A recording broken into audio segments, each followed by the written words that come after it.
Good afternoon from the Dubai Media Office. Very pleased to welcome Dr. Rachel Stratton from the UAE Association for Genetic Diseases. Please, we are in the year of sustainability, as you know. We just had COP28. Now you as an association are hosting for the first time ever in the Middle East region the IFCC World Lab in May 2024 as part of or you will be having also within the 8th International Genetic Disorders Conference 2024. Would you please tell us first about the event itself, if you don't mind? Yes, of course. It'd be my pleasure. So the IFCC World Lab Conference is a big international conference that's never been outside Europe before. And it's our pleasure to host the IFCC themselves, the International Federation for Clinical Chemistry, together with two other associations as ourselves. There's the Arab Federation for Clinical Biology and the Saudi Society for Clinical Chemistry. So it is 4 societies all together, bringing their annual conference under one umbrella of the IFCC World Lab. And we are expecting a big dynamic conference. We have those 4 different programs. Each, it's incredibly diverse, incredibly sort of multidisciplinary within the world of genomic medicine. And we've got several tracks, so allow me to elucidate a little bit. Please. We are looking at well, first and foremost, looking at global health AI. We want to understand how genomic data fits into the world of DEI and also data governance. We're looking at rare disease, so understanding the biomarkers of rare disease and new therapeutics that are being pushed through at this time. We're also looking at longevity. This is very, very popular at the moment, of course, so we're focusing on the themes of diet and smart aging. And many people really, it's a race. So many people, so many countries are considering 80, 90 is the million. Oh my goodness! Out of 227 speakers in total, we have 67 different nationalities taking part. So we're very, very. I mean, it's very multi-diverse. And, let's talk a bit of ESG. As you know, we just wrapped up COP28 in the UAE in Dubai. We just had also COP27 in Sharm el-Sheikh in Egypt the year before. We are in this extended year of sustainability in the United Arab Emirates. ESG, when it comes to sustainability, many focus on energy, a bit of food.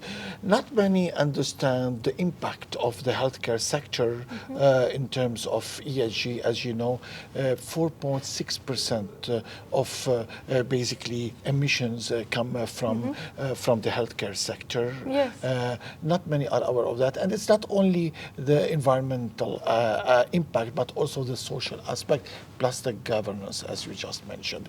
Where are we in terms of bringing the world's best practices to the to this region, and how do you foresee the World Lab as a platform to bringing all those practices?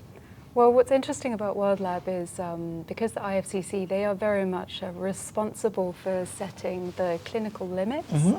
So in terms of sustainability, you know, we're aiming to be sustainable in many different ways in our life. As you say, it's not just to do with emissions. It's to do with our best practice. It's to do with efficiency. And again, as you said, there's social interactions too. So the IFCC is a good platform because they're setting the standard in Europe, or rather they're setting the standard internationally for a lot of different things that we use within daily life. So in terms of governance, I would like to jump to the G of ESG. Yes, okay. As you know, the UAE is the world's #1 and perhaps the only country that has a dedicated state minister of AI. They are very bullish. The EU Parliament Commission just basically adopted a resolution to basically regulate AI, because, like Elon Musk said some years back, that we must regulate AI or it will go completely out of proportion. And the UAE is really working on this, developing the AI legal parameters, especially when it comes to healthcare, because and the genetics, it's something super duper dangerous. So how do you foresee this, and how can the different stakeholders adopt and embrace this mindset of AI regulations within the healthcare sector? Well, AI regulation, it's going to benefit us all because at the moment we're in the infancy stage of developing our rule set. Yes. And without our rule set, we don't know how to use what we have. And also to make sure that the customer, the patient and so forth feels comfortable with the use of their data as well. Yeah. And once we have those all in place, it creates more of a marketplace, more of a trusted marketplace for us all. Yeah. Do you think that the Middle East, including the UAE, is ready to develop and adopt the world's best practices in terms of governance on healthcare, including genetics? My goodness, definitely. With the instigation of the Ministry of AI, Yes. definitely, first and foremost, one of the most progressive countries looking at this. Great. When it comes to the social aspect and the genetics, and all those challenges for people who are having Yes. basically health challenges, Yes.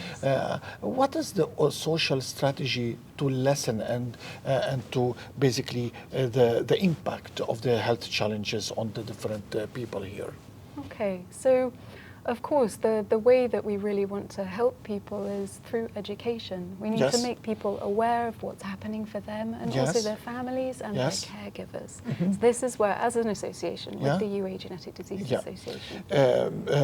What about mental health? As you know, so for people who have health challenges, Yes.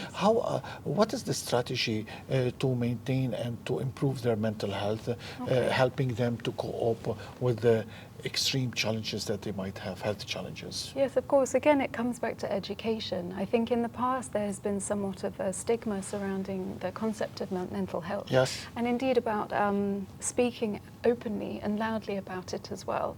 So for us as an association, we definitely want to help improve the education surrounding that and how your genes do affect your mental health as well. All right. Dr. Rachel, thank you Pleasure. very much for being with us. Thank you. Thank you.